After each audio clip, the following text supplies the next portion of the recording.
Repensez ce que la Bible nous enseigne au sujet de la désobéissance d'Adam et Ève dans le Jardin d'Éden.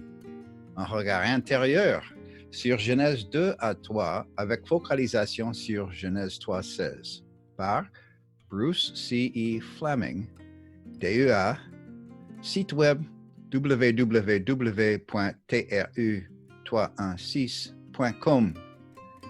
Avec base de recherche du texte biblique hébreu de Joy Ilaski Fleming, PhD, Ancien Testament. Tout cela vient de mon livre en anglais du titre Women and Men in the Light of Eden by Bruce C.E. Fleming. Table des matières, les versets clés dans Genèse 3, des versets qui touchent tout le monde, Genèse 2 à 3, une bonne nouvelle et une mauvaise nouvelle à la fois, Genèse 3:16, première ligne, Dieu enseigne sans bégayer, Genèse 3:16, deuxième ligne, un désir désirable, Genèse 3:16, troisième ligne, un homme déchu, Genèse 3:16, quatrième ligne, et conclusion du livre.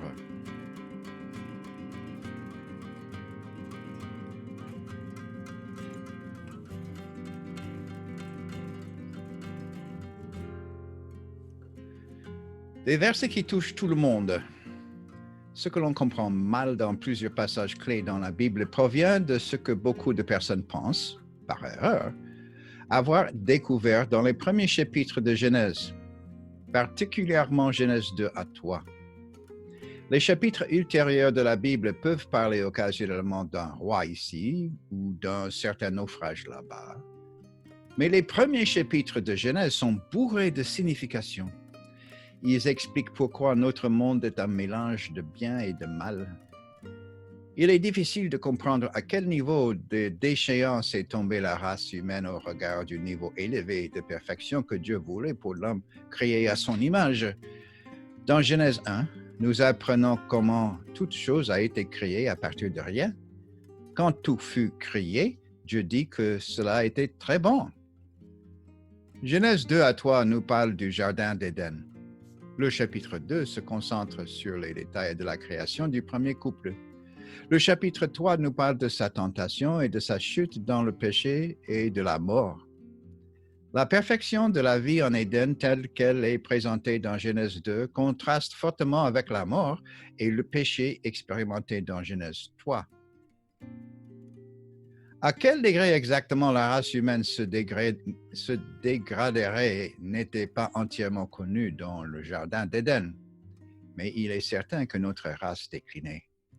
La Bible rapporte plus tard que beaucoup d'actes horribles commis par les humains. Ces actes étaient en effet si horribles que Dieu dit en Genèse 6, 5 à 6, « L'Éternel vit que la méchanceté des hommes était grande sur la terre, et que toutes les pensées de leur cœur se portaient chaque jour uniquement vers le mal. L'Éternel se repentit d'avoir fait l'homme sur la terre, et il fut affligé en son cœur. » Dans Genèse chapitre 3, nous commençons à avoir un aperçu de la mort qui s'était introduite dans la vie de l'homme et de la femme par la désobéissance. Nous voyons le péché à l'œuvre dans les relations entre les êtres humains et Dieu, entre les humains et leurs semblables. Nous voyons l'homme devenu hostile dans ses rapports avec le Créateur qui l'aime, ainsi qu'avec la femme qui l'aime. Idéeusement, il prend le parti de leur ennemi à tous.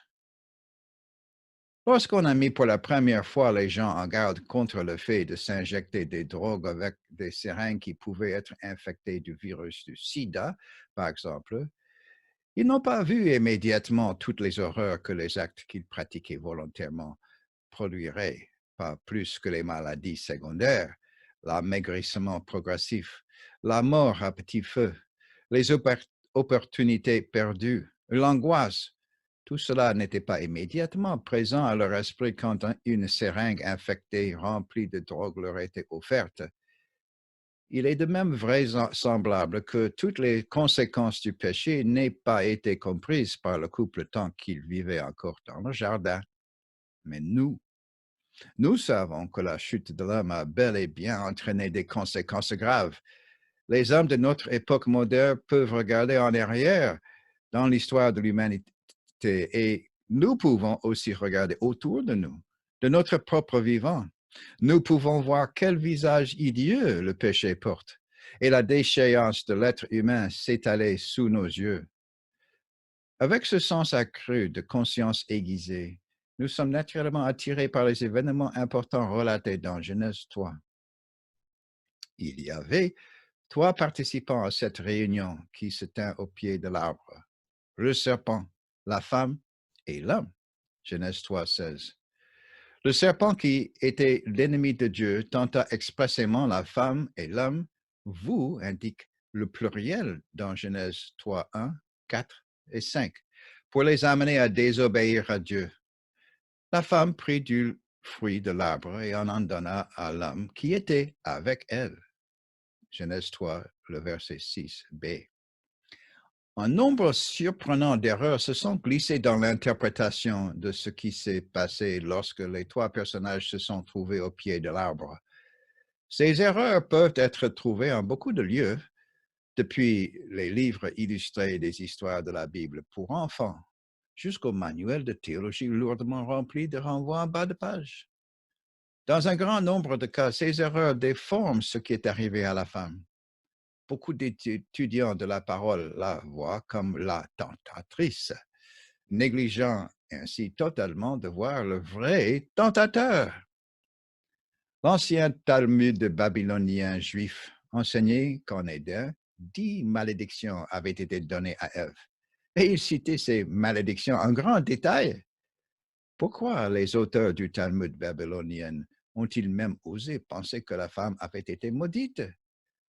Parce que dans son état de péché et dans ses mauvaises intentions, elle le méritait, écrivirent-ils.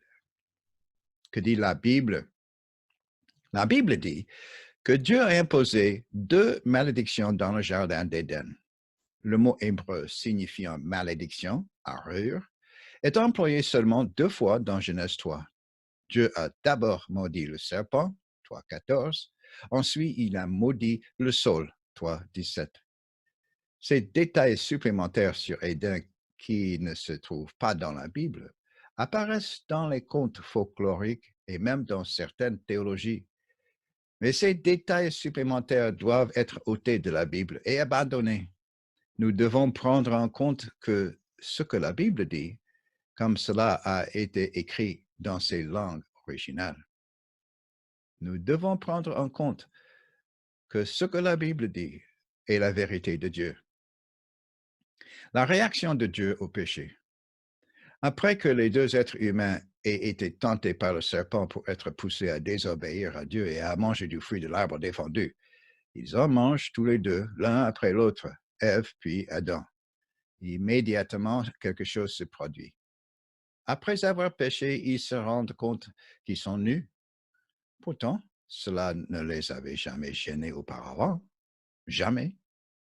Dans un moment tendu, ils se font des habits pour couvrir leur nudité. Ce sont leurs tout premiers habits. C'est la toute première fois qu'ils sont angoissés. Pourquoi agissent-ils de cette façon? Je sais qui est arrivé et il vient se promener dans le jardin et appelle l'homme. Ils s'amènent tous les 2, l'homme et la femme. Dieu les interroge, puis Adam, puis Ève. Alors Dieu dit au serpent et à chacun des humains à tour de rôle ce qu'il va faire. Imaginez-vous une scène classique de l'auditoire d'un tribunal. Du haut du banc, le juge regarde sévèrement 3 offenseurs et commence à juger le premier. Les autres regardent intensément ce qui se passe en pensant: qu'est-ce que le juge va me dire à moi? Des paroles qui font écho. Les termes que Dieu adresse au serpent, les termes hébreux littéraux, sont organisés suivant un schéma très distinct. Quand Dieu parle ensuite à l'homme, ses paroles suivent le même schéma. Mais les paroles que Dieu adresse à la femme sont organisées d'une manière très différente. Pourquoi les paroles que Dieu adresse au serpent et à l'homme suivent-elles le même schéma? Qu'y a-t-il de particulier au sujet de ces deux personnages qui obligent Dieu à leur parler en phrases qui résonnent comme des échos les unes des autres? Le serpent et l'homme ont quelque chose en commun. Chacun d'eux a délibérément participé à la rébellion qui a eu lieu au pied de l'arbre. Dieu lui-même l'avait remarqué. Voici les 6 points communs relevés dans les paroles de Dieu au serpent, aussi bien qu'à l'homme. 1. Dieu emploie le mot malédiction, arur, en parlant avec chacun d'eux. 2. Le terme puisque commence chaque discours quand Dieu explique pourquoi il impose une malédiction. 3e point, l'objet que Dieu maudit est lié à chacun d'eux. Tu seras maudit, dit Dieu au serpent. Le sol sera maudit, dit Dieu à l'homme. 4.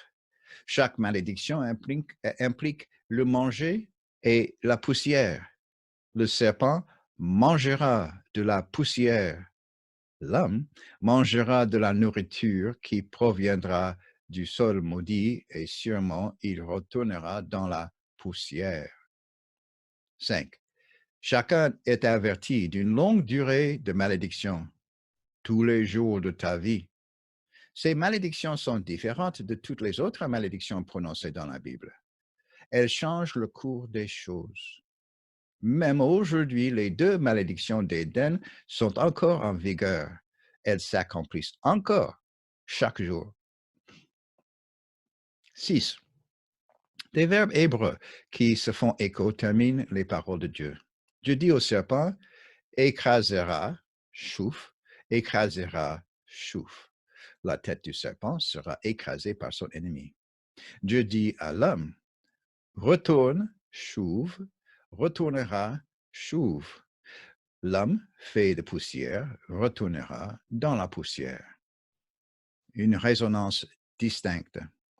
Les paroles que Dieu adresse à la femme sont très différentes de celles qu'il adresse au serpent et à l'homme, parce que son cas était différent.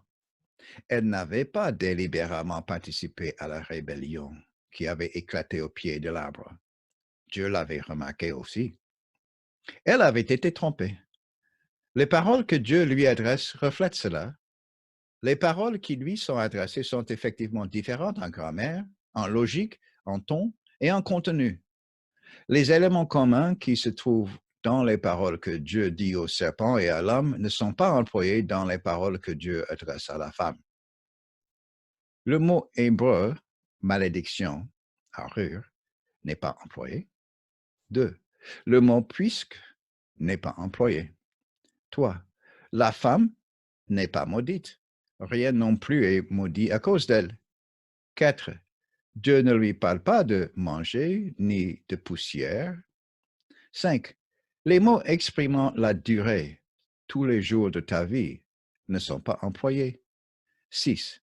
Il n'y a pas de verbes en hébreu qui se font l'écho les uns des autres ou qui se répètent. Voici une traduction littérale de Genèse 3.16.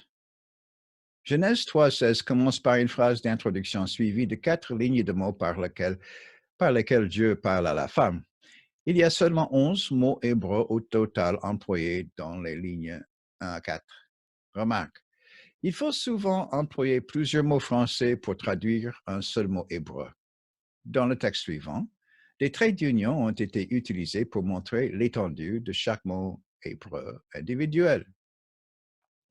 Genèse 3.16, Dieu dit à la femme. Première ligne, 1. Multipliant. 2. Je multiplierai. 3. Ta peine. 4. Et ta conception. Deuxième ligne, 5. Avec effort. 6. Tu donneras naissance. 7. À des enfants. Troisième ligne, 8. Ton désir est 9. Vers ton mari. Quatrième ligne, 10. Mais il, 11. Dominera sur toi. Ce diagramme nous épargne la peine d'apprendre l'hébreu pour comprendre ce verset. Les mots français employés dans le diagramme représentent les traductions littérales des mots hébreux employés dans le verset. Mis ensemble, ils ne correspondent pas à du français normal. C'est parce qu'ils ne sont pas français. Ils représentent les mots d'une langue différente. En examinant soigneusement chacun de ces 11 mots hébreux, nous parvenons à en comprendre le sens. Attention, trop de gens ne perçoivent pas les différences entre les paroles que Dieu adresse à la femme et celles qu'il adresse au serpent et à l'homme. Les paroles pourtant soigneusement choisies par Dieu pour s'adresser à la femme sont au contraire traitées comme si elles n'étaient qu'un discours parallèle de plus, adressé à une autre rebelle entêtée. Cela constitue l'une des sources des erreurs théologiques d'Éden relatives à la question de l'autorité. Mal interpréter ce que Dieu dit à la femme dans Genèse 3,16 constitue l'une des sources des erreurs théologiques d'Éden relatives à l'autorité. À la fois une bonne nouvelle et une mauvaise nouvelle. Les quatre premiers mots hébreux. Verset 3,16, première ligne. 1, 2, 3, 4. Multipliant, je multiplierai ta peine et ta conception. Qu'avez-vous dit? Il est probable que très peu de personnes se mettent consciemment à promouvoir l'erreur. Mais puisque Genèse 3,16 a été employé comme une source d'erreur, cela vaut particulièrement la peine d'examiner ce passage afin de s'assurer qu'aucun de nous ne le comprenne mal. La façon de nous assurer que nous comprenons correctement ce verset clé est de l'examiner soigneusement, mot à mot. Dans le verset 16, après l'introduction « Et Dieu dit à la femme », il n'y a que 11 mots hébreux constituant le message que Dieu annonce à la femme. Les lire et les comprendre ne sera pas trop difficile. La difficulté consistera à ne pas s'embrouiller dans les mauvaises interprétations qui, au travers des siècles, ont été échafaudées autour de ces mots. D'abord, étudions en profondeur mots 1, 2 et 4 qui font une seule idée. Après, nous étudierons mots 1, 2 et 3 en profondeur qui font une autre seule idée. 1, 2 et 4, multipliant, je multiplierai et ta conception. Dieu commence les paroles qu'il adresse à la femme en répétant un verbe d'une manière qui montre l'accent mis sur ce mot en hébreu. Ce verbe est multiplier. Littéralement, dans Genèse 3,16, Dieu dit « multipliant, je multiplierai ». Les traductions rendent cette phrase plus familière en disant « je multiplierai sûrement ». C'est le même verbe que Dieu a employé quand il a dit à la femme et à l'homme de multiplier. Dieu les bénit et leur dit, soyez féconds et multipliez et remplissez la terre. Genèse 1, 28. Le proto-évangile. Dans Genèse 3, 15, dans les dernières paroles que Dieu adresse au serpent, il prédit que la descendance, Zéra, de la femme vaincra le tentateur. C'est une mauvaise nouvelle pour le tentateur, mais une bonne nouvelle pour la femme et toute l'humanité. Dans les livres de théologie, cette prophétie est connue comme le proto-évangile, ou la toute première annonce dans la Bible de la bonne nouvelle du salut. Les paroles prononcées par Dieu dans Genèse 3,15 sont adressées au tentateur, mais elles sont entendues par la femme. Dieu se tourne alors vers la femme. Il emploie 2 fois le verbe multiplier de la manière énergique dont une promesse commence. Il lui confirme par le mot numéro 4 et ta conception, la bonne nouvelle de sa descendance future. Dans le verset 16, Dieu emploie un autre mot hébreu qui concorde encore mieux avec le ton poétique et la littération du verset 16. Au lieu du mot descendance, sera ou progéniture, comme dans le verset 15, Dieu emploie le mot hébreu conception, héron en hébreu.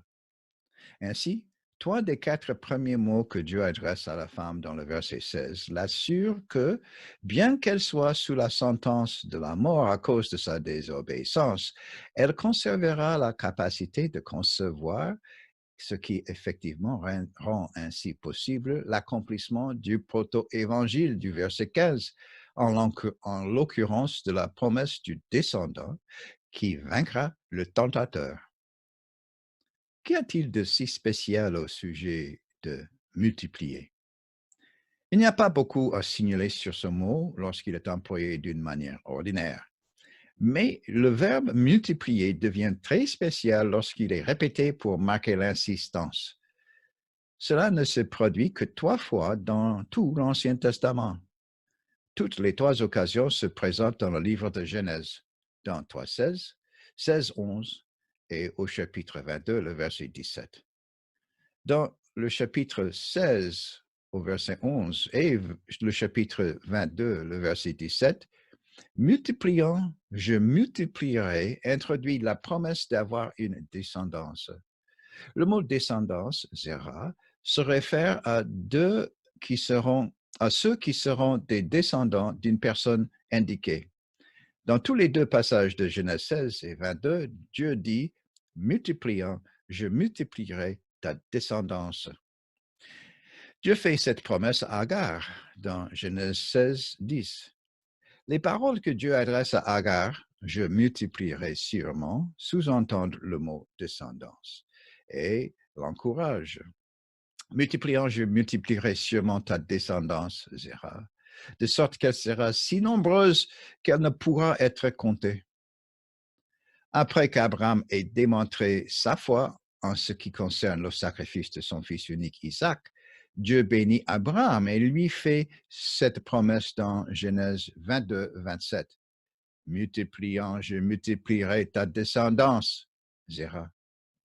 Dans Genèse 22, le contexte environnant dit ce qui suit dans les versets 16 à 18.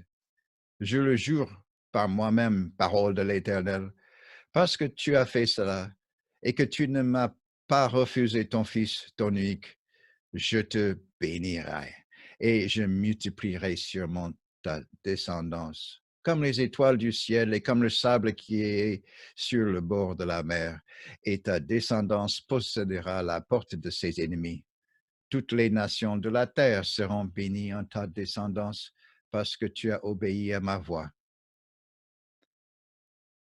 Les paroles de Dieu à Abraham, je multiplierai sûrement, sont employées dans le contexte de la bénédiction. Elles initient les promesses d'une descendance nombreuse qui vainc ses ennemis et qui apporte une grande bénédiction à toutes les nations de la terre. Genèse 3.16, la promesse d'un descendant est faite à la femme dans le jardin. Cette fois, c'est le mot conception, héron, qui est employé, ce qui concorde avec la littération des mots hébreux dans la première ligne. Multipliant, je multiplierai ta conception. Le mot descendance, zera, qui est employé dans Genèse 16, 10 et 22, 17, est présent dans le contexte des paroles que Dieu adresse à la femme.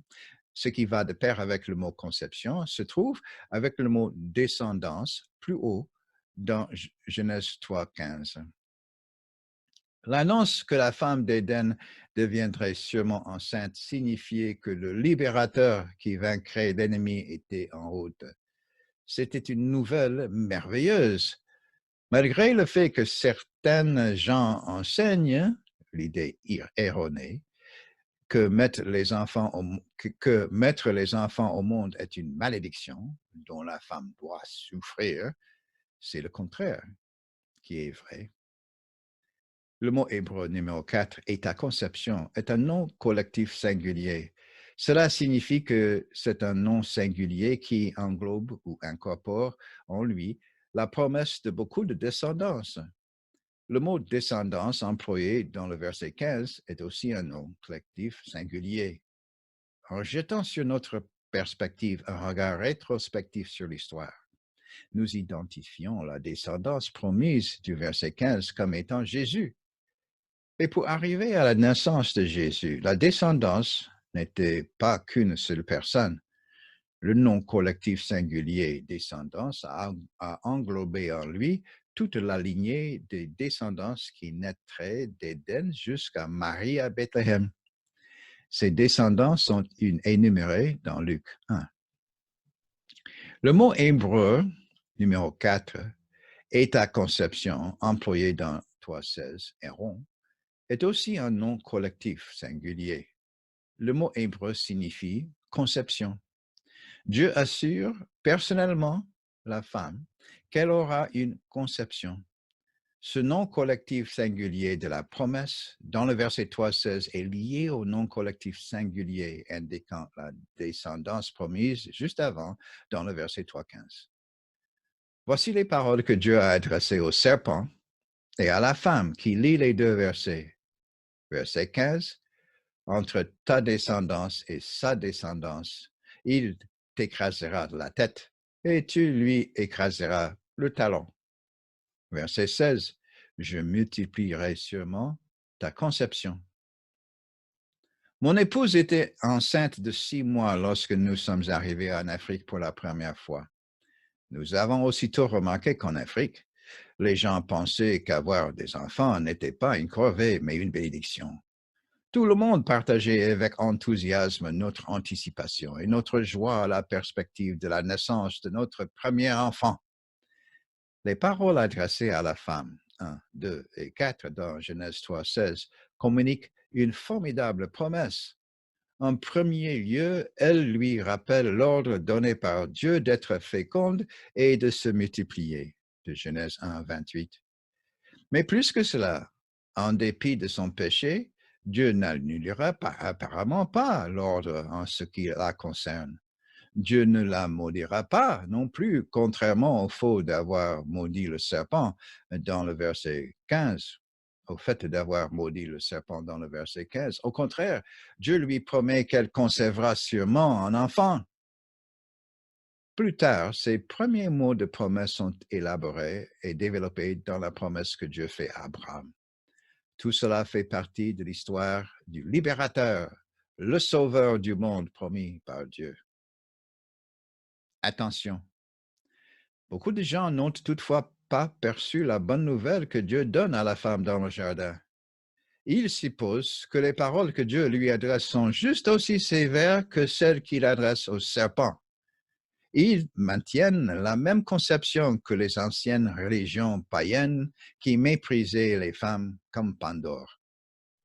Mais la première femme n'était pas une Pandore.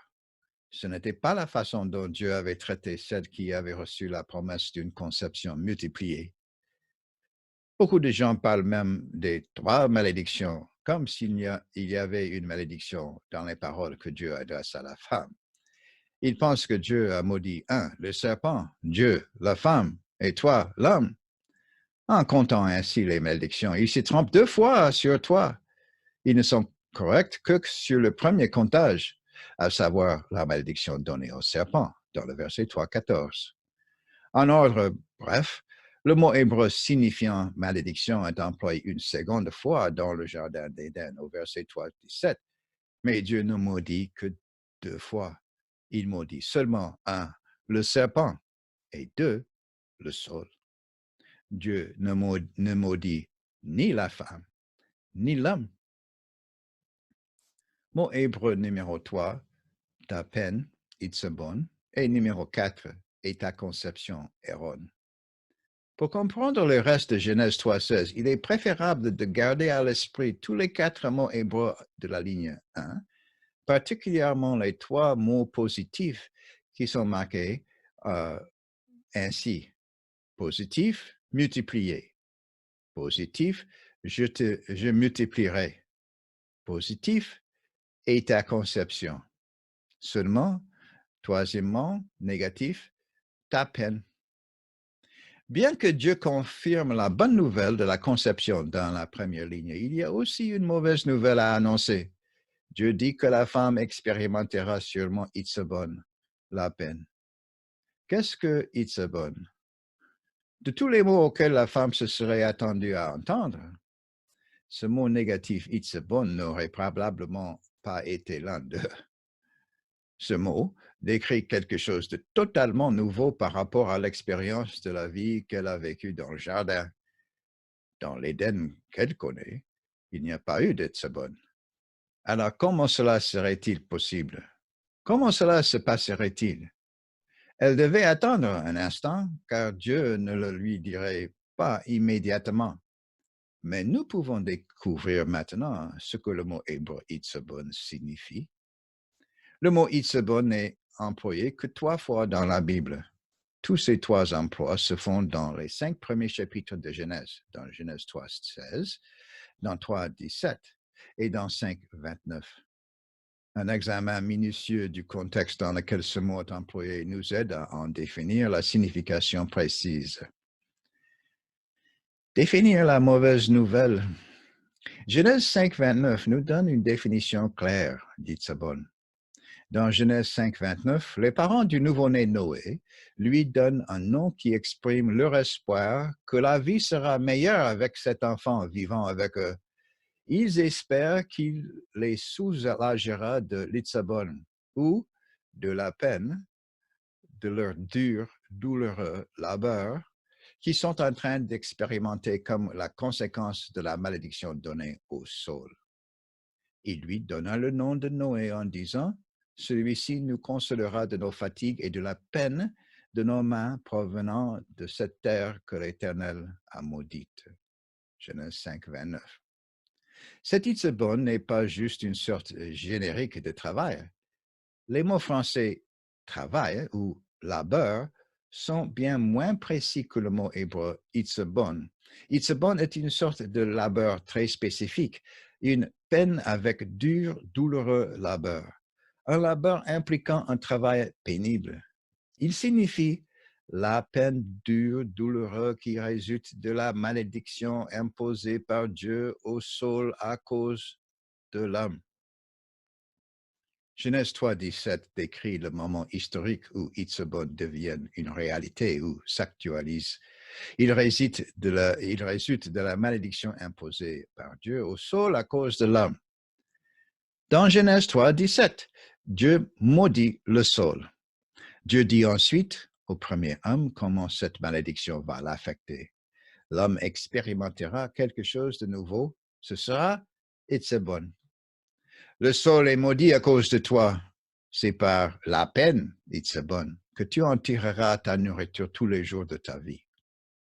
L'homme expérimenterait cette peine, ce dur et douloureux labeur, comme la conséquence directe de la malédiction prononcée par Dieu sur le sol. Cette malédiction rendra la culture des plantes vivrières du sol beaucoup plus difficile. Elle provoquera des sueurs de son front. Chaque fois que cette sueur se produirait à son front, ce serait un douloureux rappel de la raison pour laquelle il sera en train d'expérimenter cette Itzabon. Dans Genèse 3:16, la femme apprend de Dieu qu'elle expérimentera Itzabon. Pour elle, cette annonce est une prophétie proleptique. Une prophétie proleptique prédit le résultat ou la conséquence, mais ne donne pas la cause de ce résultat, de cette conséquence. La cause est expliquée plus tard. Dieu dit à la femme qu'elle expérimentera une peine, un dur, douloureux labeur, Itzabon, mais il ne lui donne pas d'où il lui proviendra, ni pourquoi il se produira, ni comment ce sera, ni comment cela se fera sentir. La femme apprend davantage d'informations sur cette peine, Itzabon, quand elle entend Dieu dire à l'homme que cette peine, ce dur et douloureux labeur, se produira à cause de la malédiction que Dieu imposera au sol à cause de l'homme. 3:17. Mais la femme aussi expérimentera la peine, le dur et douloureux labeur, Itzabon, quand elle marchera sur la même terre que celle que l'homme foulera de ses pieds, et qu'elle travaillera le même sol maudit que celui que l'homme travaillera. Le sens du mot Itzabon employé dans le verset 16 est expliqué dans le verset 17. Le sol est maudit, c'est par la peine que tu en tireras ta nourriture.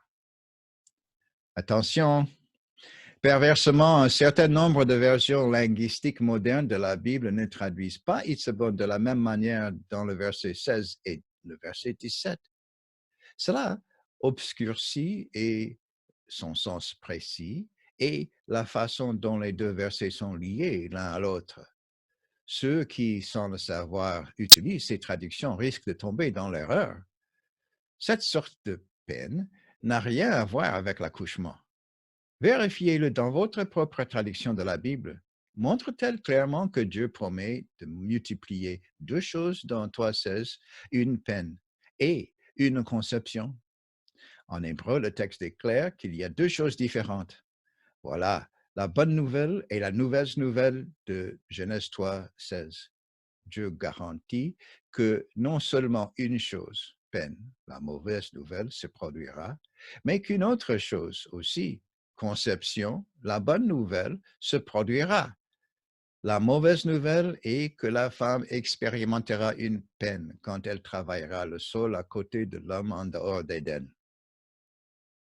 Beaucoup de traductions donnent l'impression, incorrecte, que Dieu promet un changement dans une chose seulement et que cette chose se produit à la fin de 9 mois de grossesse. Beaucoup de traductions de la Bible inventent une phrase qui fait penser que Dieu promet seulement une chose. Pour elle, il est que Dieu annonce à la femme la mauvaise nouvelle d'un douloureux accouchement imminent. Elles omettent aussi la claire référence à une conception. Elles traduisent la dernière phrase de la première ligne comme pour signifier que Dieu ne promet à la femme que des douleurs multipliées de l'accouchement. Cette mauvaise traduction de Genèse 3,16 donne l'impression que Dieu a imposé une certaine malédiction à la femme, alors que Dieu la traite très gentiment.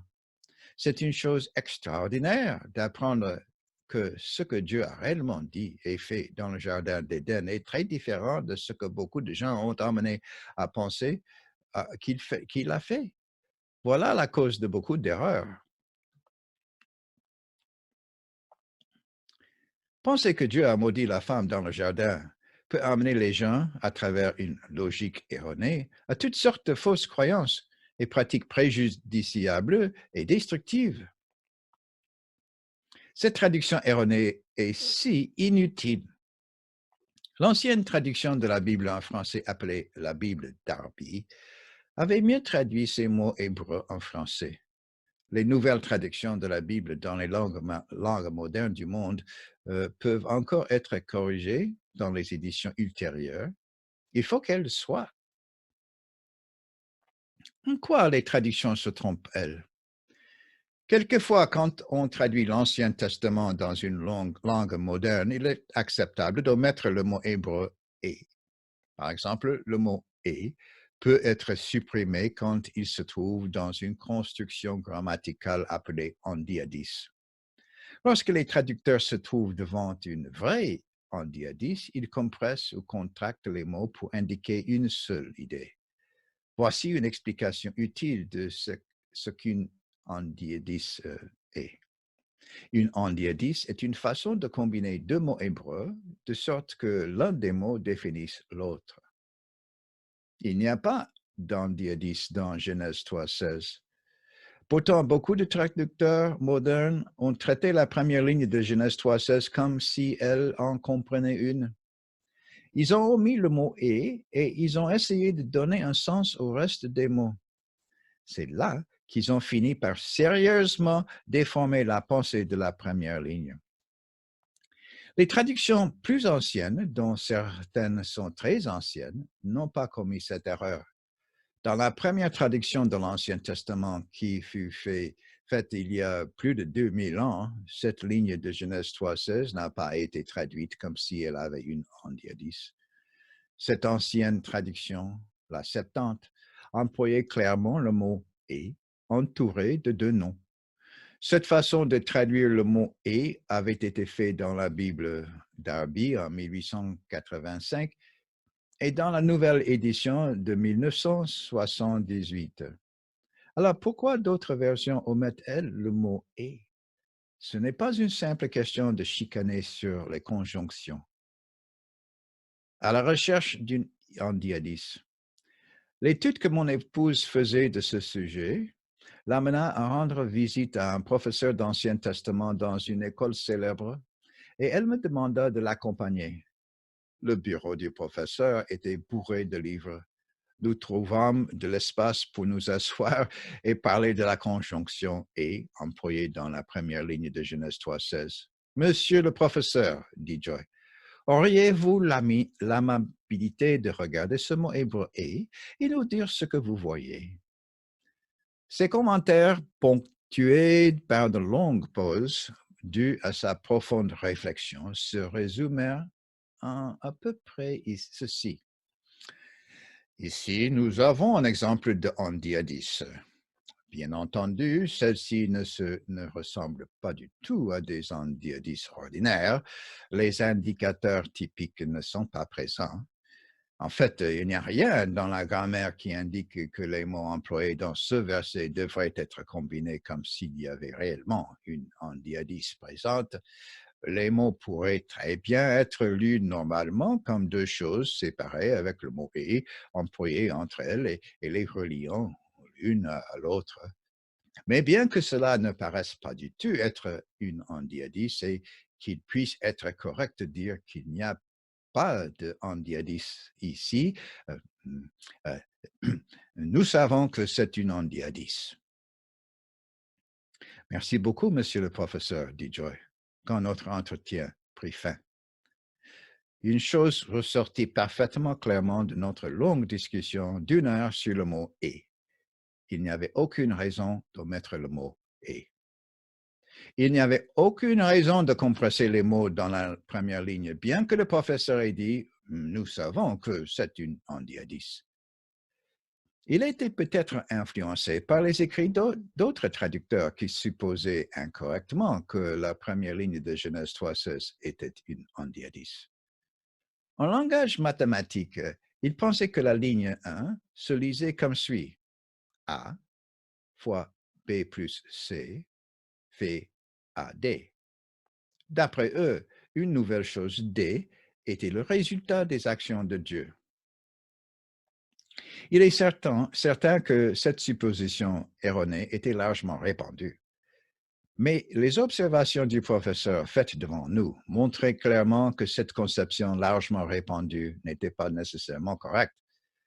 Sans compresser les mots de la première ligne et en faire ainsi une endiadis, il est facile de faire les calculs mathématiques dans Genèse 3,16. Une chose, plus une chose de plus, reliées par le mot « et », font deux choses différentes, peine et grossesse. Cela n'ajoute pas une nouvelle chose, douleur de l'accouchement. Faites les maths. Pour montrer comment la grammaire en hébreu employée dans la première ligne fonctionne, nous pouvons la comparer à la propriété distributive appliquée dans les mathématiques. En langage mathématique, la propriété distributive peut être représentée de la manière suivante. A fois B plus C fait AB plus AC. Le côté gauche de l'équation est équivalent au côté droit de l'équation. Le terme A est simplement distribué ou attribué à chacun des deux autres termes, B et C. Il en résulte que les côtés gauche et droite de l'équation sont tous deux équivalents. Dans le cas de Genèse 3,16, le côté gauche de l'équation est Dieu multipliera sûrement. Le côté droit de l'équation a deux éléments. La signification qui en résulte est que A. Dieu multipliera sûrement, B. à peine. Et aussi que A. Dieu multipliera sûrement, B. la conception de la femme. Plutôt D. la conception de la femme. Comme dans l'équation mathématique ci-dessus, Dieu va multiplier non pas une, mais deux choses. Élévation et chute dans Éden. Ce que les paroles du professeur avaient révélé au sujet de la endiadis imaginaire s'accordait bien avec ce que Joy avait découvert d'autres façons sur le passage. La première ligne devait être la multiplication de deux choses différentes pour que le verset s'emboîte dans la structure du reste des versets dans le passage général de Genèse 2 à 3. Les versets relatifs au jardin d'Éden Genèse 2, 4 à 3, 25, sont organisées en 7 sections qui se reflètent l'une dans l'autre d'une manière parallèle en un chiasme. Habituellement, l'idée la plus importante dans cette sorte de parallélisme est placée au milieu, ce qui, dans ce cas, est énoncé dans la section D, le verset 2, 25. Les 3 premières sections sont reflétées par les 3 derniers sections du passage. Les 7 sections constituent ensemble le récit de tout ce qui s'est passé dans le jardin d'Éden. Dans les 3 premières sections, Genèse de 5 à 15, 16 à 17 et 18 à 24, ou A, B et C, Dieu est à l'œuvre. Toute chose devient plus complète, plus aboutie et meilleure. La 4e section, de 25, ou D, est le sommet de la création. Dieu a terminé son œuvre de la création. Tout est très bon et harmonieux. Dans les 3 dernières sections, Genèse 3, 1 à 5, 6 à 7 et 8 à 24, où C', B' et A', le péché est à l'œuvre. Tout va de mal en pis. Pour les lecteurs hébreux de la Genèse 2 à 3, ce groupement de mots en section est esthétiquement agréable. Dans Genèse 2, 5 à 3, 24, la forme des mots hébreux correspond au contenu du passage. La façon dont le passage a été organisé indique que les 4 premières sections doivent être lues avec un sourire, tandis que les 3 dernières sections doivent être lues en fronçant les sourcils. Il convient, dès lors, de comprendre la forme de Genèse 2, 5 à 3, 14, parce qu'elle correspond au contenu du passage. Dieu à l'œuvre et le péché à l'œuvre. Voici une façon de représenter par un diagramme le parallélisme de cette section. Et je répète, section A, Genèse 2, 5 à 15. Section B, Genèse 2, 16 à 17. Section C, Genèse 2, 18 à 24. Section D, Genèse 2, 25. Section C', Genèse 3, 1 à 5. Section B', Genèse 3, 6 à 7. Section A', Genèse 3, 8 à 24. Vous voyez, section A correspond à section A'. Genèse 2, 5 à 15 correspond à Genèse 3, du verset 8 au verset 24. Découverte de canons parallèles. Dans Genèse 2, 5 à 3, 24, la section A est reflétée par la section A'. Mon épouse savait que plus elle étudiait la section A dans Genèse 2, plus elle pourrait comprendre la section A' dans Genèse 3. Au cours de ses études, elle est tombée sur un article du professeur Isaac Kikuwata qui avait découvert dans Genèse 11 un schéma de points de croisement entrelacés ou un lien intermédiaire que nous appellerons maillon ou chaînon. Dans un renvoi en bas de page de cet article, il mentionnait qu'il avait aussi découvert un point de croisement entrelacé ou chaînon dans Genèse 2, 7 à 9, avec 2, 8 au centre. Sa note ne mentionnait rien à propos de Genèse 3, 16. D'après Kikuwata, dans le maillon ou chaînon de Genèse 2, 2 mots-clés liés le verset 8 du chapitre 2 au verset qui le précède et à ceux qui le suivent. L'un renvoyait le lecteur au verset précédent, l'autre attirait l'attention du lecteur sur le verset suivant. D'après Kikuwata, basé sur son livre Rhetorical Criticism, page 24, dans le verset 8, Dieu rassemble la vie végétale et l'humanité. Kikuwata montrait que ce lien important ou rassemblement important se produit non seulement dans ce que les mots disent, mais aussi dans la façon dont les mots sont arrangés. Le mot hébreu initial du verset 8 attire l'attention en bas sur le premier mot du verset 9. Le dernier mot hébreu du verset 8 renvoie le lecteur au premier mot du verset 7. Le, quoi- le point de croisement entrelacé, le maillon ou le chaînon, tel que Kikuwada le représentant, est que à la fin du verset 8, nous avons formé. Et au début du verset 7, Dieu forma. Au début du verset 8, Dieu planta. Et au verset 9, Dieu fit pousser des arbres du sol. Mon épouse se rendit compte que Kikuwada avait fait une découverte importante dans la section A qui pourrait aider à comprendre la section A', puisque la section A' reflète la section A. Y avait-il aussi un chaînon dans la section A'? Pour autant qu'elle puisse le dire, personne n'avait jamais rien écrit sur l'existence d'un chaînon dans Genèse 3. Elle vérifia l'hébreu de la section A' pour voir si celle-ci contenait un verset avec des mots-clés qui la liaient au verset qui l'entourait. Elle les trouva, liés par le mot « et » dans la première ligne du verset 16. Oui, Genèse 3,16 contient le chaînon pour la section A'. Comme dans le premier chaînon, il y a deux mots distincts.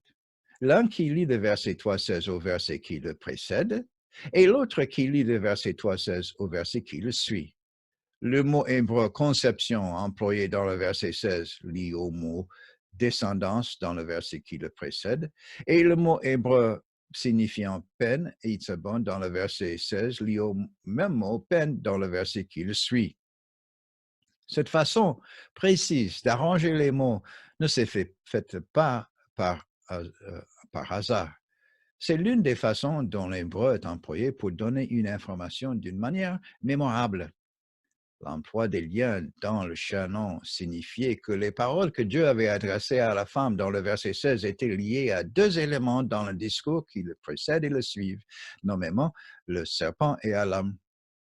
Il n'est pas étonnant alors que beaucoup de gens aient senti que le verset 16 n'est juste qu'un autre discours aligné dans la progression des discours en trois étapes successives prononcées par Dieu à l'intention des trois participants à la grande désobéissance.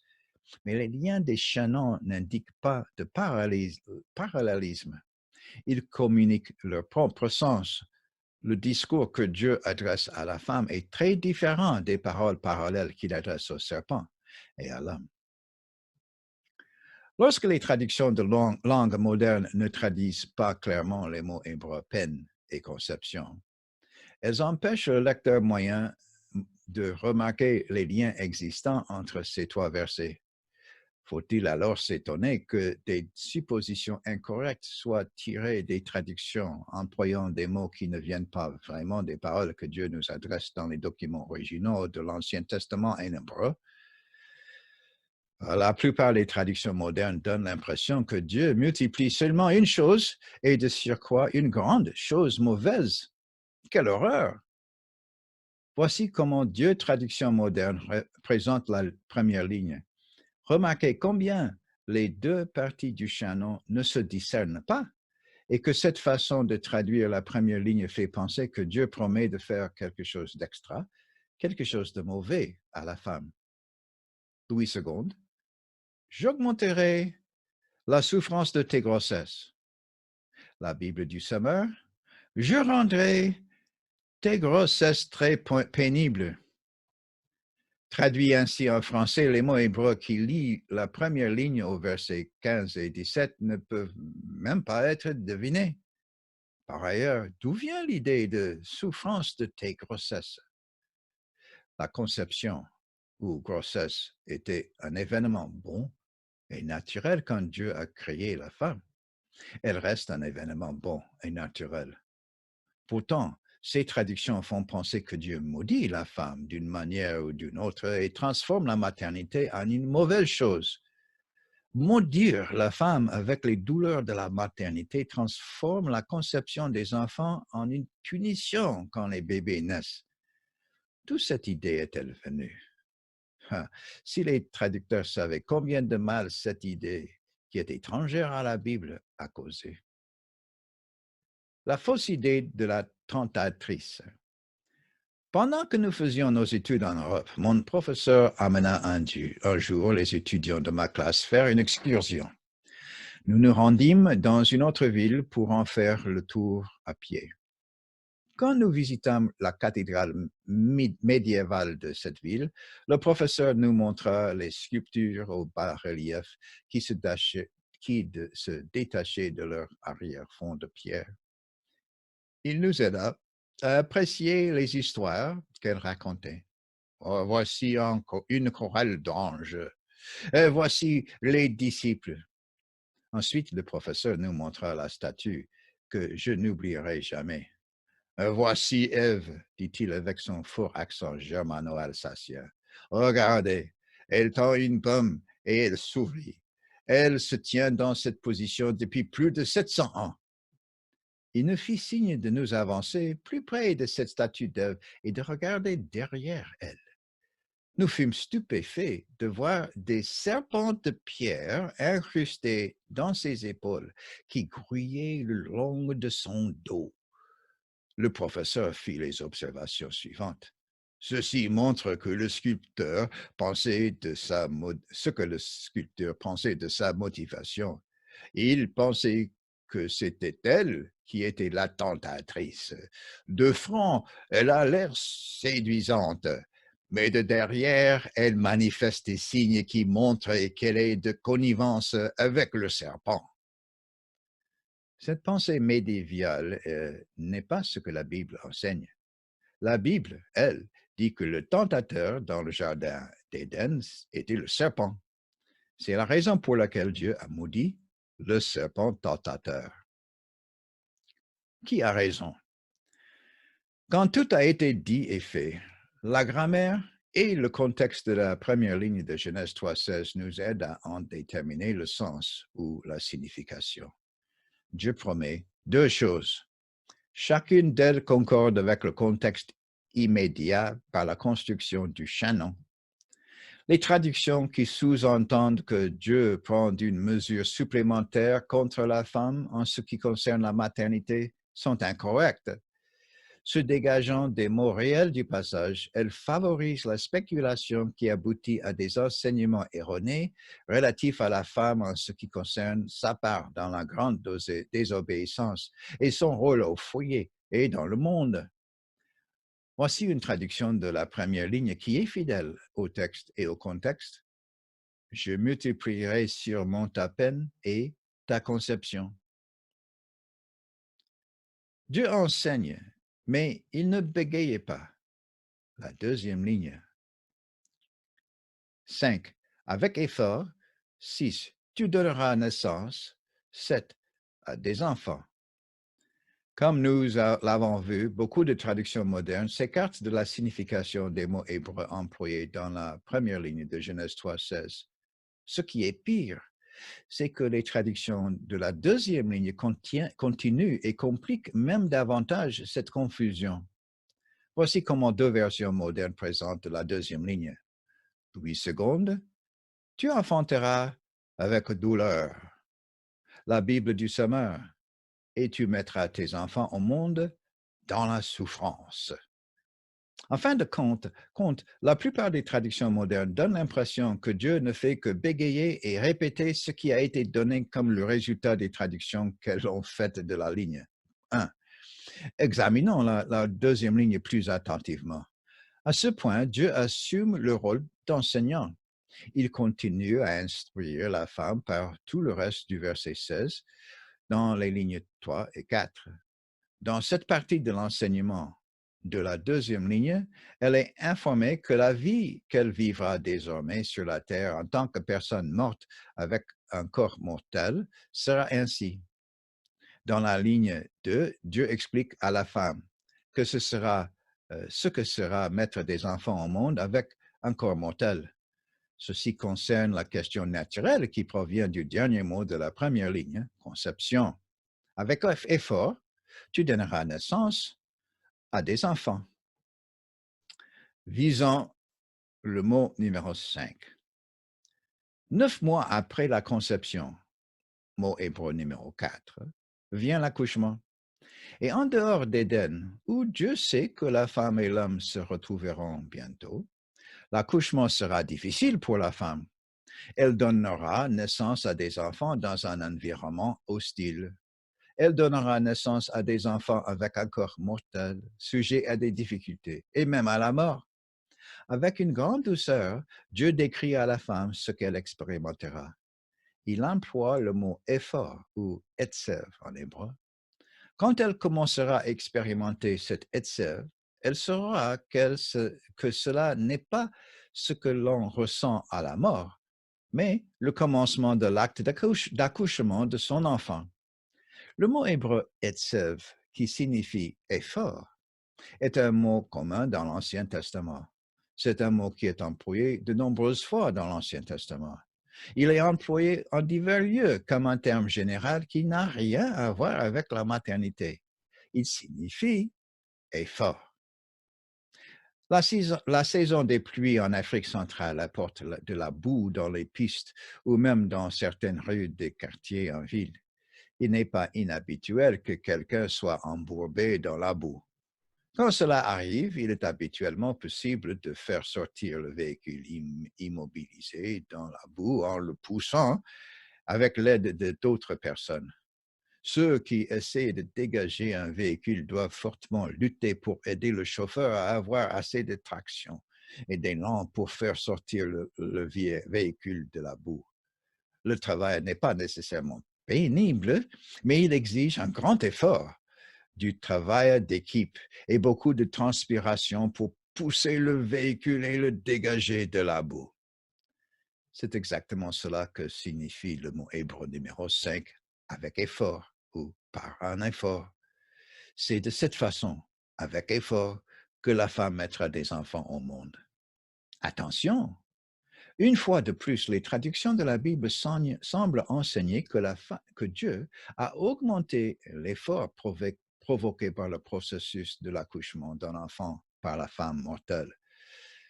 Ce n'est pas ce que Dieu dit. Aussi difficile qu'il soit de le croire, ce faux enseignement qui préconise que Dieu a soumis la femme à un accouchement douloureux a été employé pour justifier le fait de priver une mère d'aide au moment de l'accouchement. Une femme en Angleterre dans les années 1800 qui prit une certaine herbe médicinale pour se soulager de ses douleurs fut condamnée à mort parce que l'on supposait qu'elle avait agi contrairement à la volonté de Dieu selon laquelle la femme doit souffrir des douleurs de l'accouchement. Hôpital de Tandala. Mon épouse a donné naissance à notre premier enfant dans un hôpital situé dans les forêts tropicales humides au nord-ouest de la République démocratique du Congo, alors appelée Zaïre. Au moment où nous nous rendions à l'hôpital, je remarquai les palmiers plantés dans la cour, ressemblant à des sentinelles qui faisaient la garde au dehors. Un perroquet africain gris à la queue rouge s'envola au-dessus de nos têtes et tout près, une termitière se dressant à 3 mètres du sol était teinte en rose par le soleil couchant. Le médecin était assisté de 2 excellentes infirmières. Une infirmière et moi, nous nous tenions à chacun de ses côtés de Joy, comme nous chronométrions sa respiration.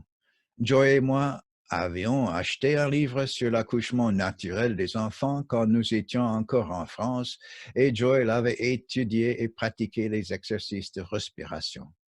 Ce fut un grand effort qui dura 36 heures, dont la plupart avaient été passées à la maison avant que nous allions à l'hôpital. Joy ne reçut aucun médicament de quelque sorte que ce fût. J'admirais le grand effort qu'elle fournissait, qui fut suivi d'épuisement et de grande joie lorsque Joy donna naissance à notre première-née, Christy. 7 ans plus tard, nous étions aux États-Unis d'Amérique lorsqu'arriva le moment de donner naissance à notre fils Marc. Elle demanda qu'on lui fasse une anesthésie. Oh, c'est trop tard pour demander une anesthésie maintenant, lui dit-on. Vous auriez dû la demander plus tôt dans le processus de l'accouchement. Ce n'est pas possible de prendre quelque chose maintenant que le moment d'accoucher est si proche. Et ainsi, une fois dans un hôpital de la forêt tropicale et une autre fois dans un hôpital occidental, Joy expérimenta un accouchement très naturel. Elle donna naissance à nos deux enfants avec effort. Lorsque Dieu explique cette sorte d'accouchement à la première future mère dans la deuxième ligne de Genèse 3,16, il lui explique de manière qu'elle comprenne ce qui se passera sans qu'elle ait eu l'avantage d'observer une autre mère donner naissance auparavant. La deuxième ligne dans Genèse 3,16 est extraordinairement sensible, clinique et respectueuse. Cette description relative à la façon dont la femme expérimentera la naissance d'un enfant avec son corps mortel contraste avec ce que Dieu dit à l'homme quand il s'adresse à lui et lui parle de la mort de son corps mortel.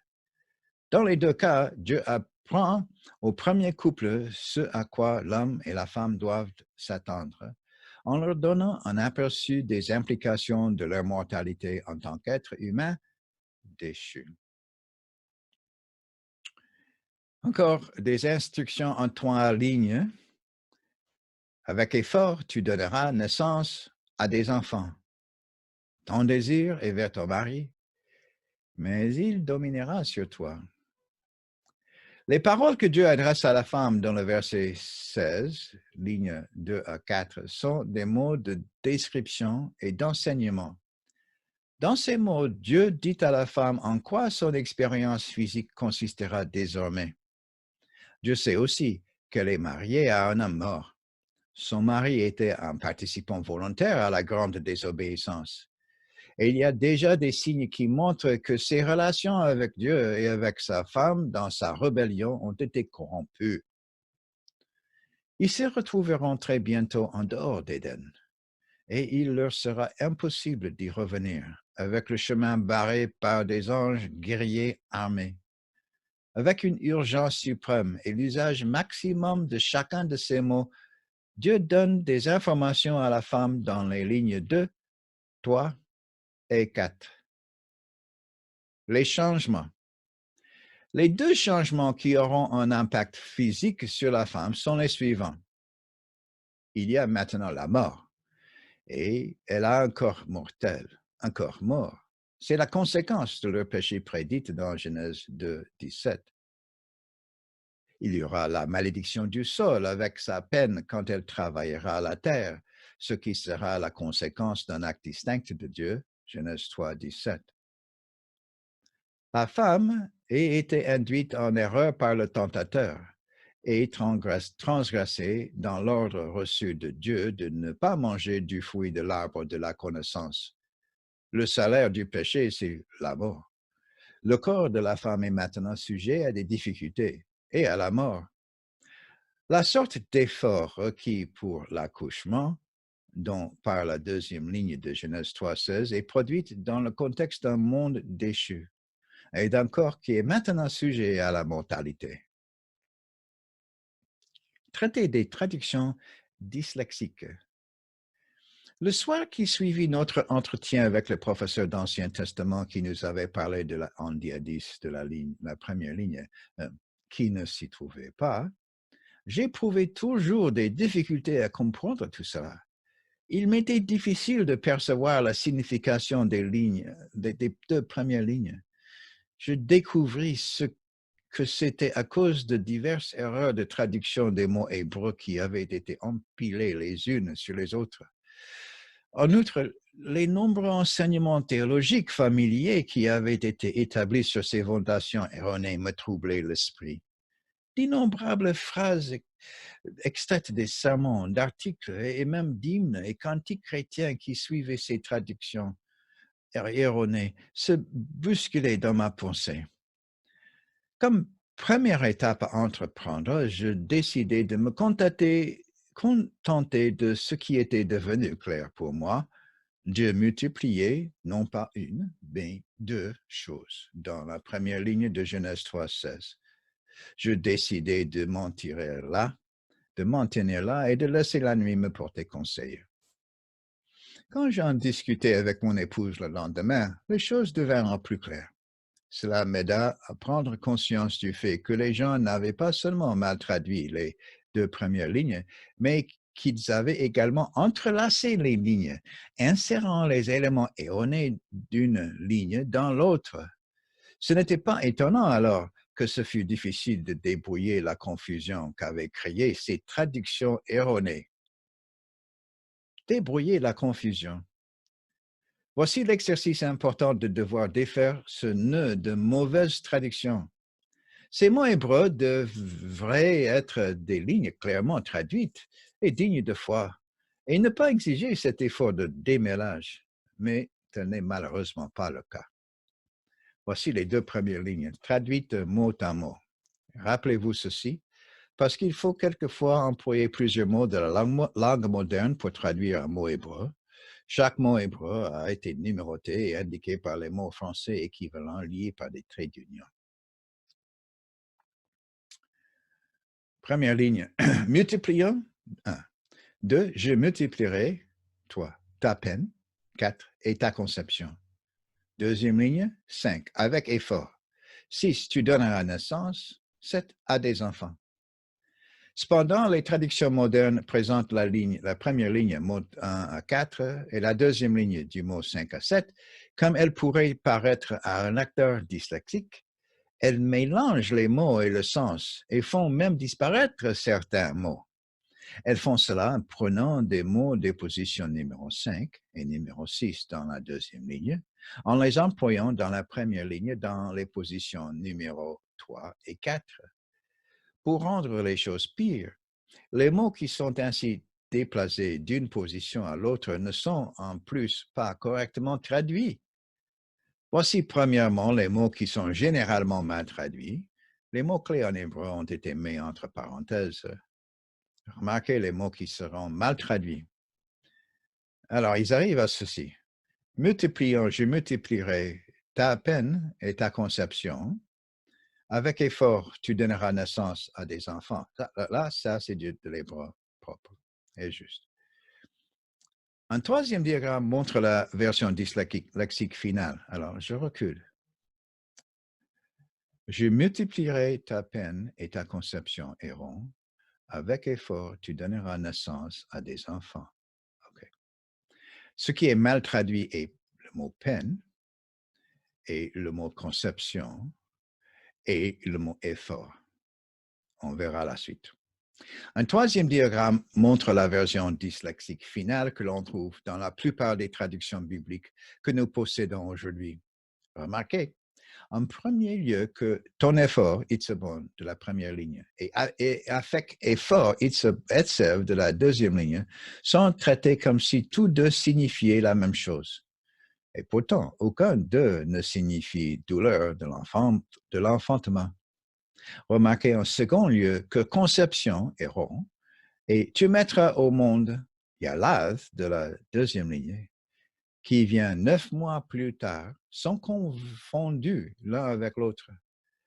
Dans le processus de transposition des mots les uns à la place des autres, une pensée incorrecte est détachée de la deuxième ligne et a été collée à la fin de la première ligne dans la maternité, bien que ce ne soit absolument pas la bonne façon de traduire le mot héron. Voici la version dyslexique résultante, telle qu'elle nous est présentée par les traductions modernes, avec les mots déplacés et replacés soulignés. Un sens de familiarité avec ces mots peut les faire paraître juste à vos yeux et oreilles, mais prenez garde, ce sont des traductions défectueuses et trompeuses. On arrive à ceci. Multipliant, je multiplierai les douleurs de tes maternités. Par un douloureux labeur, tu donneras naissance à des enfants. Bégayé. Avec les mots hébreux mélangés et mal traduits, comme le montre ce diagramme numéro 3, les deux lignes deviennent étrangement répétitives et ou superflues. La première ligne semble parler uniquement de douloureux accouchements, tandis que la deuxième ligne semble également parler d'accouchement douloureux. Dans cette version trompeuse, la deuxième ligne paraît être seulement une répétition bégayante de la première ligne. Le mot hébreu numéro 3, peine, à cause de la malédiction imposée au sol, disparaît. Et il semble que Dieu est en train d'imposer une certaine nouvelle souffrance, et rien que pour la femme, quand elle mettra des enfants au monde.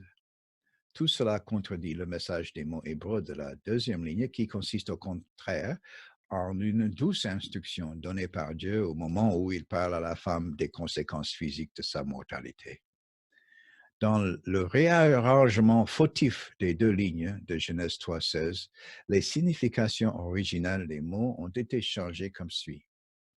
Il semble que Dieu est en train de multiplier non pas deux choses, l'une bonne et l'autre mauvaise, mais seulement une grande chose mauvaise. La ressemblance à Genèse 16,11 et 22,17, à savoir la promesse que Dieu, multiplierai sûrement ta descendance, est obscurcie et perdue. Le chaînon et sa connexion de conception avec la promesse d'un libérateur au verset 15 dans le protévangile est perdu. Le chaînon avec sa connexion à la malédiction du sol dans le verset 17 est perdu. La signification de Itzebon est obscurcie et confuse.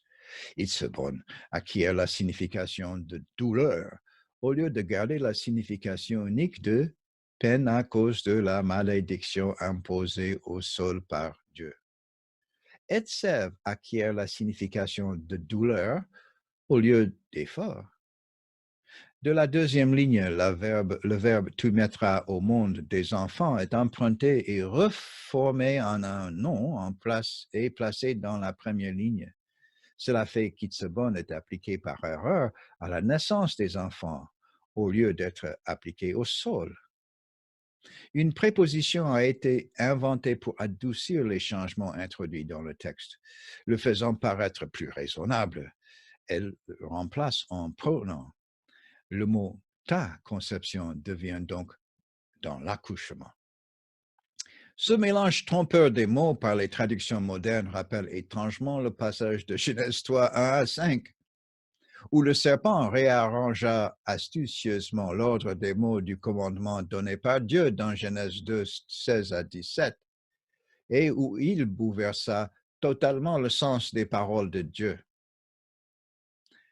Attribuer correctement les responsabilités.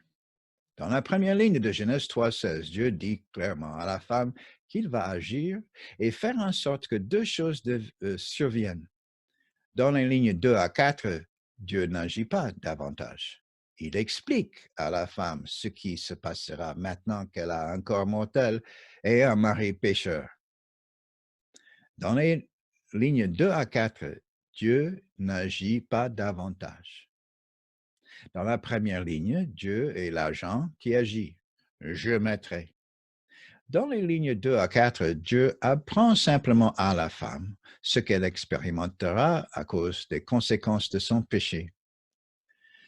Dans Genèse 3,16, Dieu est responsable des changements annoncés dans la première ligne.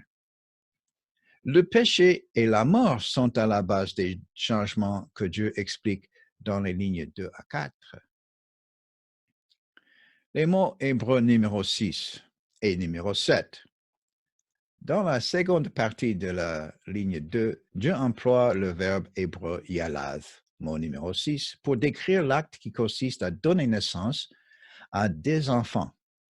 Ce même mot, yalad, est employé dans les listes généalogiques. Il est traduit par l'archaïque mot engendra, employé dans la version Louis II. La femme sait déjà, à partir des paroles que Dieu adresse au serpent dans Genèse 3,15 et à partir des paroles qu'il lui adresse dans la première ligne de Genèse 3,16, qu'elle deviendra une mère. Mais le dernier mot de la deuxième ligne ajoute un détail très passionnant. Jusqu'à ce point, chaque fois que Dieu se référait à la descendance de la femme, il employait des mots qui pouvaient désigner le singulier ou le pluriel. Ces noms collectifs singuliers étaient descendance, verset 15, et conception, verset 16. Mais à la fin de la deuxième ligne, Dieu emploie le mot hébreu pluriel enfant avec S. Yalad indiquant ainsi clairement que qui que soit son premier enfant, celui-ci ne serait pas son dernier enfant. Elle aura un nombre multiple d'enfants. Mot numéro 7. Après qu'elle aura donné naissance à son premier-né, un autre enfant viendra sûrement. Attention, si Dieu avait jugé juste et bon de maudire la femme en changeant son corps par une déformation quelconque, alors on aurait pu supposer qu'elle devait avoir été une pécheresse terrible pour mériter un tel traitement. Pourtant, la façon courante est incorrecte, fait penser que c'est exactement cela qui s'est passé. Il n'est pas difficile de voir comment certains traducteurs peuvent fonder leur doctrine sur cette idée de la femme, l'abominable pécheresse. Mais cela bouleverse la vérité. Cela déforme totalement le sens des paroles de la Bible.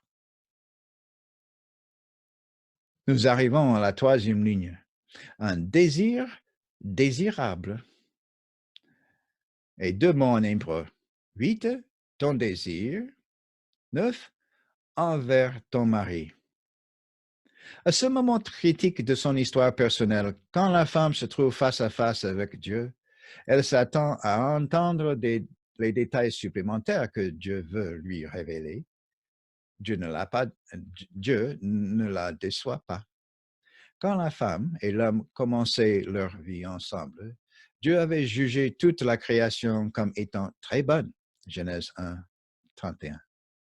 Dans la troisième ligne, Dieu continue à informer la femme. Il prend soin de renforcer ce qui est encore bon. Le dictionnaire évangélique de théologie dit que l'homme et la femme s'accusaient mutuellement devant Dieu. Cette conception peut refléter la façon dont l'histoire est souvent racontée. Mais ce n'est pas ce que Genèse nous dit. C'est une contradiction de ce que la Bible dit réellement. Contrôle d'attitude. Quand Dieu a interrogé la femme dans Genèse 3, 13, il lui a demandé « Qu'as-tu fait » Elle répondit simplement avec honnêteté « Le serpent m'a séduite et j'en ai mangé. » Dans l'auditoire du tribunal du jardin, elle dit la vérité, toute la vérité, et rien que la vérité. La vérité de ces paroles fut immédiatement confirmée dans le verset 14. Dieu dit au serpent, puisque, non pas si, tu as fait cela. La vérité de la réponse de la femme est confirmée ultérieurement dans le Nouveau Testament. Dans 2 Corinthiens 11, 3, Paul parle à tous les chrétiens quand il se réfère à Genèse 3 en disant « Le serpent séduisit Ève par sa ruse ». Dans 1 Timothée, Paul se compare, 1.13, à d'autres serviteurs qui s'étaient écartés de la vérité, de 8 à 12, quand il écrit dans 2.14, c'est la femme qui, séduite, s'est rendue coupable de la transgression. La femme a d'abord été séduite, ensuite elle a péché. Lorsque mon épouse étudiait les fables qui ont été incrustées dans Genèse 3.16, elle a découvert que beaucoup de personnes anciennes et modernes prétendent que la femme a péché de propos délibérés. Ces personnes étaient non seulement dans l'erreur à ce sujet, mais elles prétendaient aussi que la femme Ève avait péché plus d'une fois, de manière supplémentaire. Ce n'est pas ce que la Bible dit. Les péchés supplémentaires pour lesquels ces personnes incorrectement la trouvent fautive ne doivent pas être répétés ici. Certains d'eux sont très infâmes. Ce que la femme a effectivement fait dans le jardin, c'était de participer à la grande désobéissance, et cela dans un état de tromperie. Dans sa justice, Dieu tient compte de l'état du cœur du pécheur. Ceux qui pêchent sans se rendre compte de ce qu'ils font sont traités différemment de ceux qui pêchent intentionnellement. Par exemple, dans l'Ancien Testament, les sacrifices exigés d'une personne qui péchait par ignorance étaient d'un nombre moins grand que ceux qui étaient exigés d'une personne qui avait péché exprès. Voir Nombre, le chapitre 15 du verset 22 au verset 31. Dieu juge un malfaiteur suivant l'attitude de son cœur. Suivant qu'il commet un péché délibérément ou involontairement. Dans sa désobéissance, la femme avait été trompée et amenée à manger du fruit de l'arbre défendu. Elle ne l'a pas mangé dans une attitude de révolte ouverte contre Dieu. Dans son cœur, elle pécha sans préméditation. Mot hébreu numéro 6 et numéro 7. Dans la ligne 3, Dieu aide la femme à faire un contrôle de la réalité de son cœur. Dieu lui confirme le désir qu'elle éprouve dans son cœur envers son mari.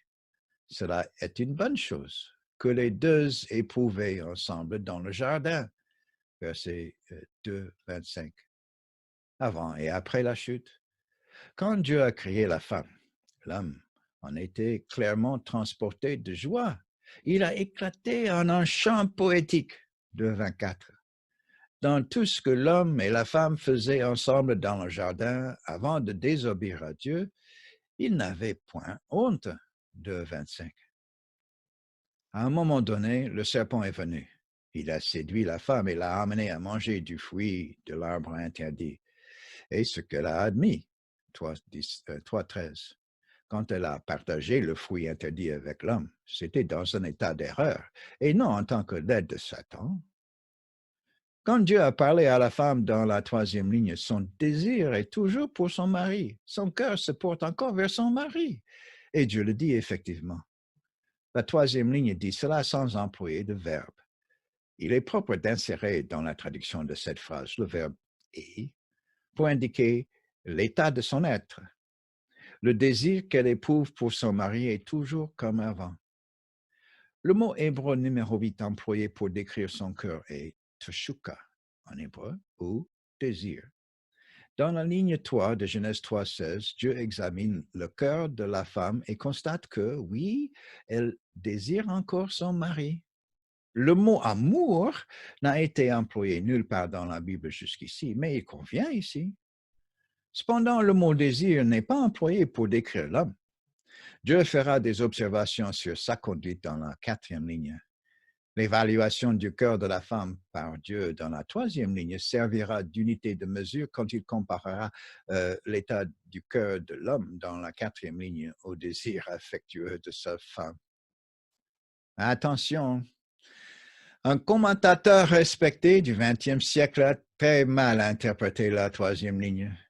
Il dit que le désir de la femme exprimé dans Genèse 3.16 était l'excroissance de son désir antérieur d'amener son mari à la tentation. Par conséquent, elle a développé un désir fou et pécheur, approchant de la nymphomanie. Est-ce ce que la Bible dit? Non. Mais lorsque cette idée a été incluse dans les commentaires ou prédications ou dans d'autres lieux, elle a fourni la base pour l'enseignement erroné sur une mauvaise intention préconçue de la femme. Cette idée doit être marquée comme incorrecte et ôtée de notre compréhension du désir de la femme et remplacée par le sens correct. D'autres ont essayé de comparer son désir au désir dépeint dans la description pittoresque de Genèse 4.7. Ce verset est en dehors du chiasme dont 3.16 fait partie, le passage de 2.4 à 3.24. Le désir mentionné dans Genèse 4 fait partie du passage suivant. Ce que nous apprenons de cette occurrence est que le désir, teshuka, n'est pas nécessairement un terme sexuel parce qu'il est employé dans un sens non sexuel dans le récit de Caïn et Abel, Genèse 4, 7. Le mot teshuka est employé seulement une autre fois dans l'Ancien Testament. Dans le Cantique des Cantiques, ou le Cantique de Salomon, chapitre 7, le verset 11, teshuka décrit Salomon. Son amante se réfère à son désir en ces mots. Je suis à mon bien-aimé et ses désirs se portent vers moi. Voici un résumé de ce qui s'est passé jusqu'à ce point dans les paroles que Dieu a adressées à la femme dans Genèse 3.16. Le serpent et l'homme, en pleine rébellion, défient consciemment Dieu.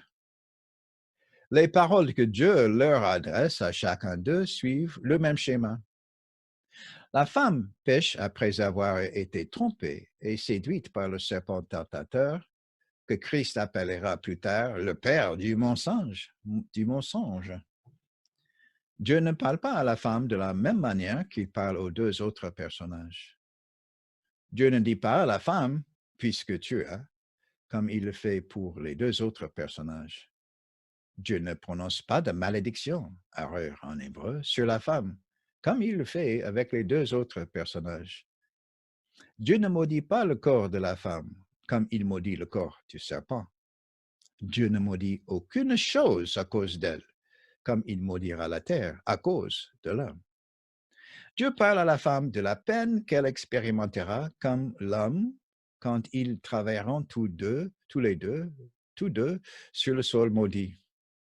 Quant à l'ordre que Dieu avait donné à l'homme et à la femme d'être féconds et de se multiplier, Genèse 1, 28, Dieu s'engage lui-même à prendre des mesures pour que la femme conçoive et mette des enfants au monde.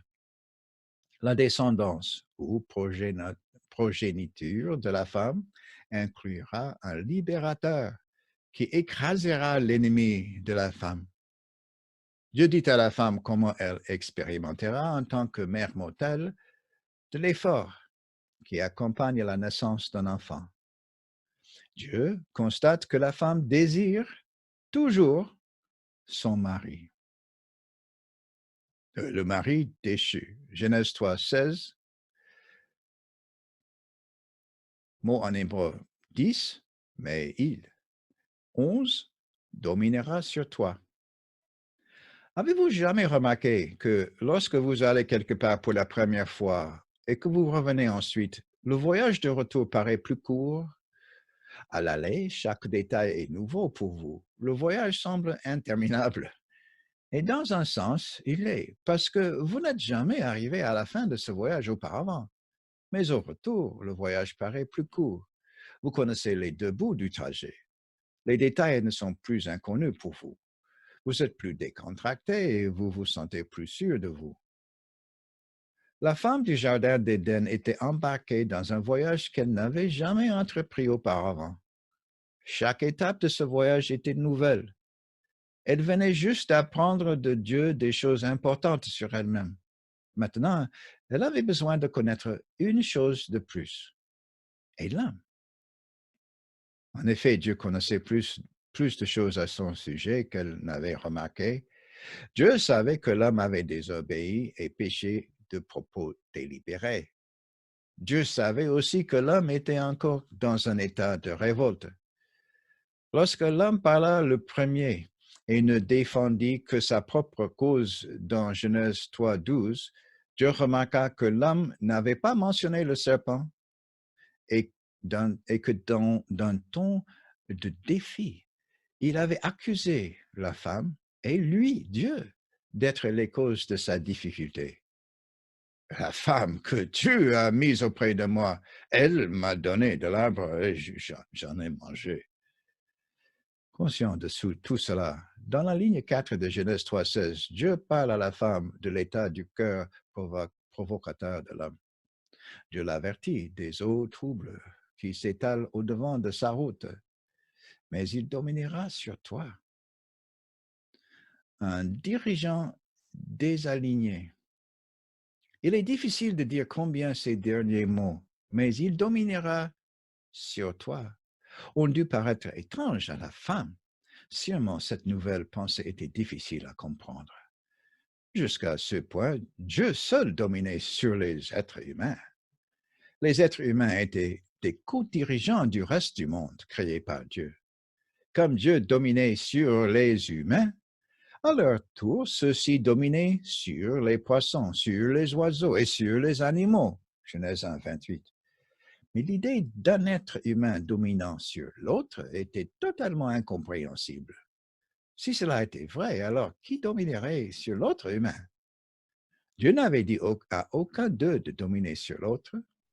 Celui qui ferait cela désobéirait à Dieu. Il enfreindrait l'ordre de Dieu. Un être humain aurait choisi sa propre autorité et rejeté celle de Dieu. Celui qui serait dominé par l'autre humain serait confronté à une terrible réalité. nous avons chacun désobéi à Dieu. Alors, comment dois-je traiter celui qui est en train d'essayer, au contraire, de me dominer?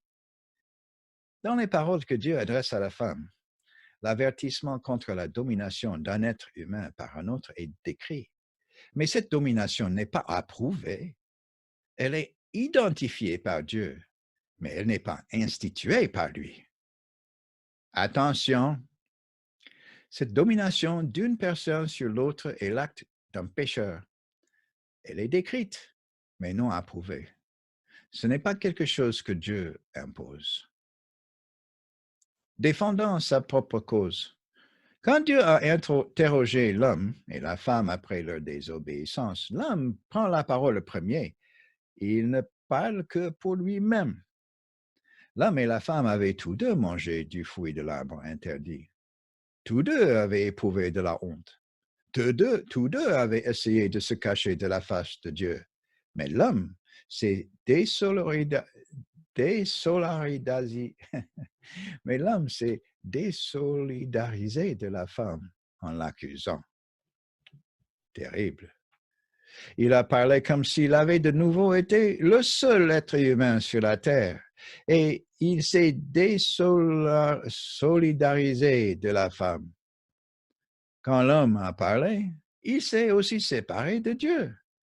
Au lieu de confesser son péché, l'homme a adopté une attitude de défiance. Il a d'abord accusé la femme et ensuite Dieu. Genèse 3, 12. Revenons au plan de Dieu. Quand Jésus-Christ, la descendance promise de la femme, a vécu sur la terre, il a prêché le contraire de la domination d'une personne sur une autre. Il a dit, si quelqu'un veut être le premier, il sera le dernier de tous et le serviteur de tous. Marc, le chapitre 9, au verset 35. L'apôtre Paul a enseigné aux chrétiens que l'une des preuves qu'on est rempli de l'esprit était de ne pas dominer l'un sur l'autre.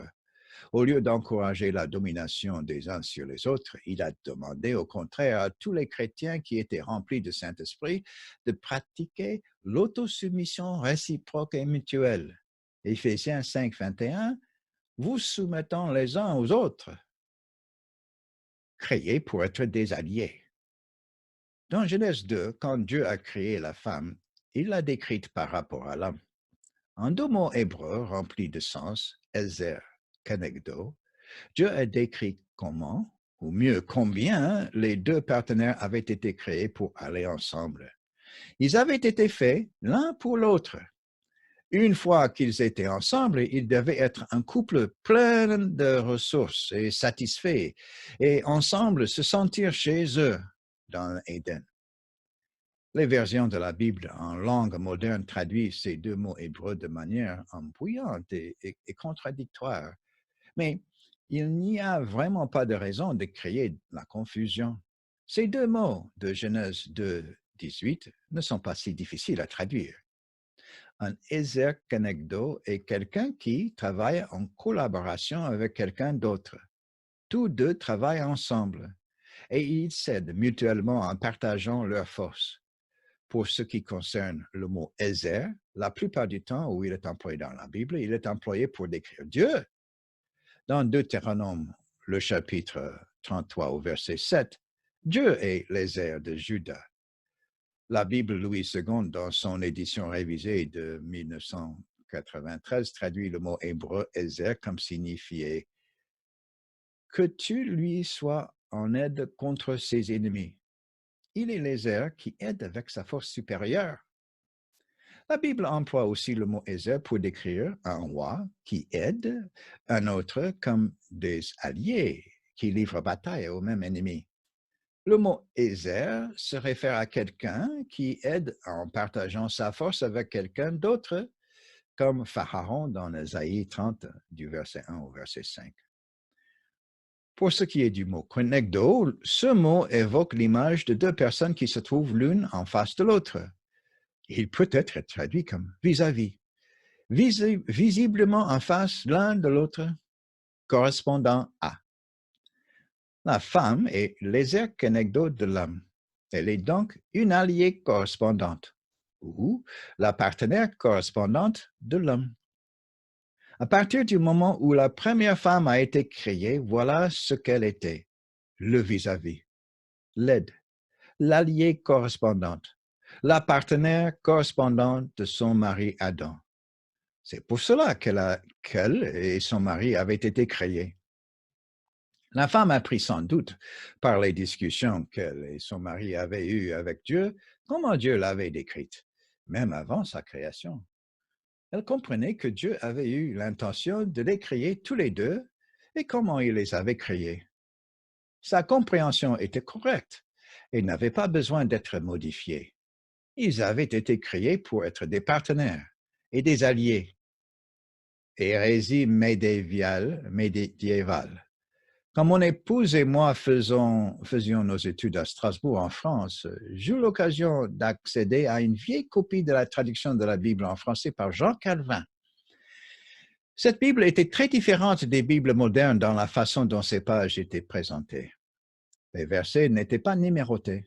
Par contre, dans les marges des côtés gauche et droite, il y avait des lettres A, B, C et D pour mettre chaque quart de la page en relief.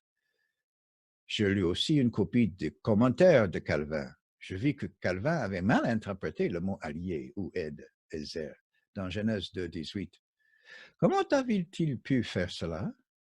Calvin était de la première génération des réformateurs des fausses doctrines et pratiques qui s'étaient accrues au travers des siècles dans l'Église médiévale passée.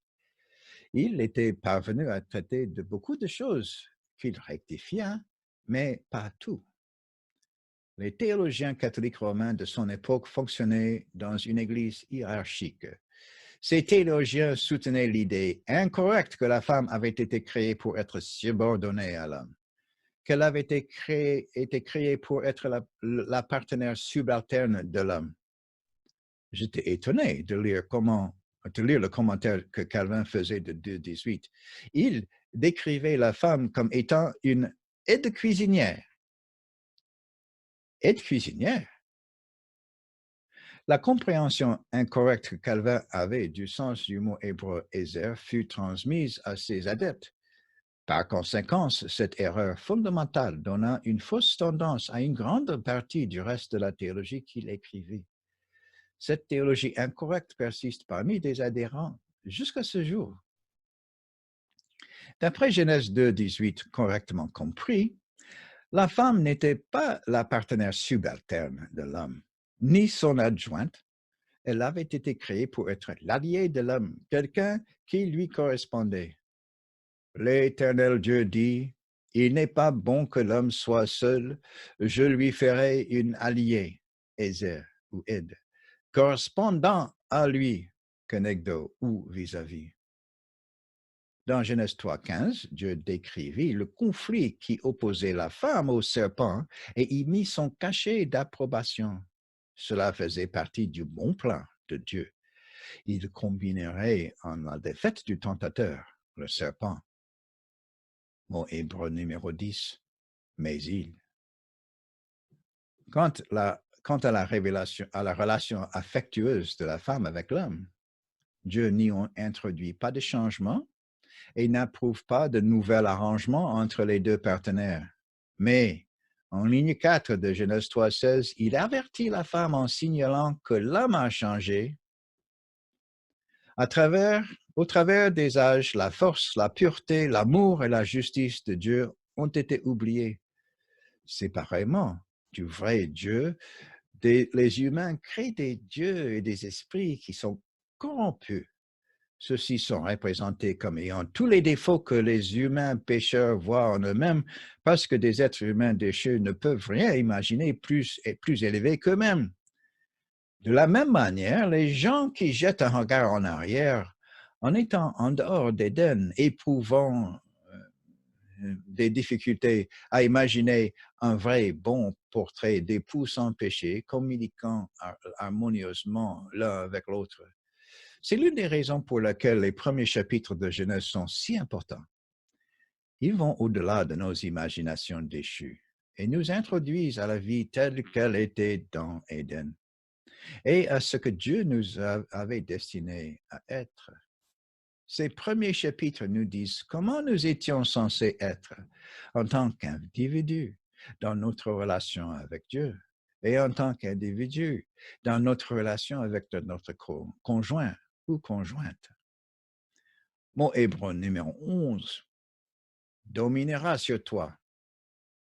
Quand Dieu a commencé à parler du mari à la femme, il a employé le mot hébreu me'il. Le mot hébreu numéro 11, dominera sur toi, décrit l'homme qui traite la femme très différemment de la façon dont Dieu les avait créés pour échanger leur vie l'un avec l'autre. D'après Genèse 1 à 2, les deux humains formaient le couple parfait. Ils étaient faits l'un pour l'autre. Dieu, l'autorité première et suprême, avait délégué de l'autorité à tous les deux en tant que co-dirigeants sur les animaux et l'environnement. Dans Genèse 1, 26, se référant à la fois à l'homme et à la femme, Dieu avait dit, « Faisons l'homme à notre image selon notre ressemblance, qu'il domine sur les poissons de la mer, sur les oiseaux du ciel, sur le bétail, sur toute la terre et sur tous les reptiles qui rampent sur toute la terre. » Le verbe hébreu signifiant dominer, rada, employé dans Genèse 1, 26 et de nouveau dans Genèse 1, 28, est attribué à l'homme et à la femme comme leur tâche appropriée. Ils doivent dominer ensemble sur le reste du monde créé par Dieu. Dieu doit employer un mot hébreu différent dans Genèse 3, 16, machal, pour décrire l'homme qui prend les choses en ses propres mains. Dans les lignes 3 et 4 de Genèse 3, 16, Dieu peint un contraste frappant entre la femme et l'homme. Elle a expérimenté leur relation édénique, décrite dans Genèse 2, 25, et son désir se porte toujours vers lui. L'homme, d'autre part, a déjà accusé Dieu et la femme, Genèse 3, 12, et dominera présomptueusement sur elle, indépendamment de Dieu. Dieu ne veut pas qu'elle soit surprise par ce changement drastique. Elle vivra désormais dans un monde déchu avec cet agresseur. Les dernières paroles que Dieu lui adresse la mettent en garde contre la position adverse de l'homme. Dans Genèse 3,16, Dieu ne dit pas à l'homme de dominer sur la femme. De plus, Dieu ne parle même pas à l'homme dans ce verset. Quand Dieu dit « il dominera », ce n'est pas une nouvelle qu'il annonce à la femme, puisqu'elle et lui dominaient sur tous les deux sur la création. Mais ce qui suit doit avoir causé un choc à la femme. Il dominerait sur toi. Il dominera sur toi.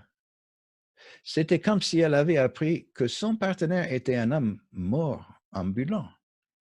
Dieu l'avertit qu'elle est l'épouse de cet homme mort qui projette de dominer sur elle. Pas une belle perspective de l'avenir. Mot de réconfort à la fin. Dans les 11 mots hébreux des lignes 1 à 4 de Genèse 3,16, Dieu a donné à la femme une mauvaise nouvelle et une bonne nouvelle, en les renforçant. Aussi, il a expliqué les conséquences de sa mortalité, l'état de son cœur et du cœur de l'homme. Dieu lui a parlé face à face. Il ne l'a pas rétrogradé du droit d'assujettir ou de soumettre la terre à son pouvoir, ni du pouvoir de dominer sur les animaux. Il lui a confirmé la bonne nouvelle d'un futur descendant qui vaincrait son ennemi, le tentateur. Elle apprend que la vie de famille continuera et qu'elle aura des enfants. Mais elle apprend aussi qu'elle vivra avec un époux présomptueux et adverse. De notre point de vue dans l'histoire, nous savons que le nom de leur premier enfant était Caïn. Hélas, il n'était pas le descendant promis. Il n'a pas poursuivi le serpent et ne l'a pas écrasé. Il a copié l'attitude du cœur de son père. Et Caïn lui-même est devenu un pécheur monstrueux. Les enfants d'Ève, nous pouvons choisir d'être les enfants du défiant Adam, ou nous pouvons choisir de ressembler à Ève. Durant l'Exode, Dieu a symboliquement combiné les événements du Jardin d'Éden et la mort future du Christ sur la croix. Et il en a fait une leçon et un exemple de foi qui sauve. Nombre 21, du verset 4 au verset 9. Pour apprendre aux Israélites à ne plus pécher et à regarder à lui par la foi, Dieu envoya des serpents venimeux parmi le peuple rebelle. Par Moïse, il fit placer un serpent d'airain sur une perche et la fit élever. Quiconque obéissait à Dieu et regardait ce serpent d'airain était sauvé de la mort due à la morsure de serpent par la foi. Plus tard, Jésus a expliqué que le serpent élevé sur la perche symbolisait sa mort sur la croix pour nos péchés. Toute personne de notre génération qui, par la foi, regarde à Jésus pour être sauvé de la mort est aussi sauvée. Sur la croix, Jésus a acquis la victoire sur le serpent qui fait éclater la désobéissance par laquelle il causa la mort de toute l'humanité. Genèse 3, du verset 14 au verset 16, nous dit « Et quand Moïse éleva le serpent dans le désert, il faut de même que le Fils de l'homme soit élevé, afin que quiconque croit en lui ait la vie éternelle. Car Dieu a tant aimé le monde qu'il a donné son Fils unique, afin que quiconque croit en lui ne périsse point, mais qu'il ait la vie éternelle. » La Bible nous apporte la bonne nouvelle que la descendance promise de la femme est née. Sa progéniture, son descendant, Jésus, est venu, et il a été blessé par le serpent sur la croix. En quittant le tombeau, Jésus a triomphé du tentateur et de la mort. Nous pouvons accueillir de la sagesse en observant autour de nous les conséquences mortelles de la grande désobéissance. Nous pouvons choisir, comme la femme, d'apprendre des choses de Dieu qui promet la rédemption, et nous pouvons mettre notre foi en celui qui avait été promis, Jésus-Christ. Par la puissance transformatrice de Jésus, nous pouvons choisir de vivre une vie de relations rachetées, différentes de celles qui ont été corrompues par la chute. Basé sur cette étude, méditez les réponses aux questions suivantes. 1. Qui Dieu a-t-il établi comme dirigeant de la terre, d'après Genèse 1, 28? Réponse. L'homme et la femme étaient les co-dirigeants de la terre et de toutes ses créatures. 2. L'un des deux époux avait-il été créé pour dominer sur l'autre? Genèse 2, 20. Non, ils étaient des partenaires bien assortis. 3. Comment Dieu a-t-il réagi à la désobéissance commise envers lui? Genèse 3, 14 à 19. La réponse. Il a maudit le serpent qui s'était rebellé de propos délibéré. Il a maudit le sol à cause de l'homme qui avait péché volontairement en pleine rébellion. Il ne maudit pas la femme qui avait péché après avoir été induite en erreur. Et il lui promet une conception du Sauveur. Nous sommes arrivés à la fin de la lecture de mon livre et je vous remercie.